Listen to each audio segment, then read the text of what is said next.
তীব্র গরম থেকে মুক্তি ও বৃষ্টির আশায় পঞ্চগড়ে ইস্তিসকার নামাজ আদায় করেছেন স্থানীয় মুসল্লিরা। নামাজ শেষে বৃষ্টি চেয়ে বিশেষ মোনাজাত করা হয়।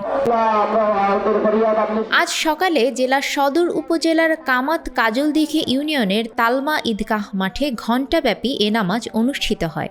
নামাজে ইমামতি ও দোয়া মোনাজাত করেন মুফতি মোহাম্মদ আইয়ুব বিন কাশেম। নামাজ শেষে সকলেই মহান আল্লাহ পাকের দরবারে মাফ চেয়ে এবং তীব্র গরম থেকে মুক্তিসহ বৃষ্টির জন্য আল্লাহর কাছে প্রার্থনা করেন। গত কয়েকদিন যাবৎ তীব্র তাপপ্রবাহে জনজীবন অতিষ্ঠ হয়ে উঠেছে। ফসল ফলাদিরও ক্ষতির শঙ্কা দেখা দিয়েছে। তাই অনাবৃষ্টি ও তীব্র তাপপ্রবাহ ও গরম থেকে মুক্তি লাভের জন্য মহান আল্লাহ তাআলার কাছে প্রার্থনা করা হয়। বাংলাদেশের বর্তমান তাপমাত্রা, বৈশ্বিক তাপমাত্রা, বিশেষত মিডল ইস্টে যেখানে গরম দেশ, আরব দেশগুলোর তাপমাত্রা চেয়ে আমাদের দেশের তাপমাত্রা অনেক বেশি এবং ভরপুর বৃষ্টির মৌসুম হওয়া সত্ত্বেও এখন বৃষ্টি হচ্ছে না, যার কারণে সাধারণ মানুষরা তো বটে, এই পশু পাখি পর্যন্ত কষ্ট পাচ্ছে।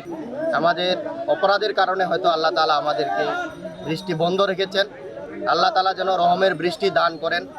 আমরা আজকের এই 4 নং কামাত কাজলদিঘি ইউনিয়নের সকল মুসল্লিদের নিয়ে এই তালমা ঈদগাহ মাঠে আমরা এই সালাতুল ইস্তিসকা নামাজ এবং দোয়ার আয়োজন তারা করেছেন, আমরা অংশগ্রহণ করেছি। সময় বুঝে কোনো বৃষ্টি হচ্ছে না, এই দেখেই আমরা আর তাপও খুব বেশি স্বাভাবিক তাপের থেকে এই জন্য কমিটিতে আলোচনা করার পরে আমরা সিদ্ধান্ত নিলাম যে আমরা তো এই এলাকায় একটা আল্লাহর কাছে বৃষ্টির জন্য প্রার্থনা করব। এই এলাকায় পাশে নদী থাকার কারণে পানি যেভাবে শুকিয়ে যাচ্ছে তাতে কৃষিকাজের চরম বাধাগ্রস্ত হচ্ছে, ক্ষতিগ্রস্ত হচ্ছে।